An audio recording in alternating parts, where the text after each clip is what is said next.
بعد انتقاله رسمياً إلى الهلال السوداني، المدرب السويسري مارسيل كولر يثير ضجة بتصريحاته عن الأهلي.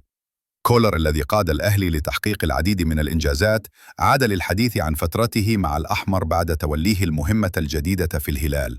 في تصريحات مثيرة قال كولر إنه يتطلع لتحدي جديد في الدوري السوداني ويشعر بالتفاؤل في مواجهة فرق قوية مثل المريخ والهلال.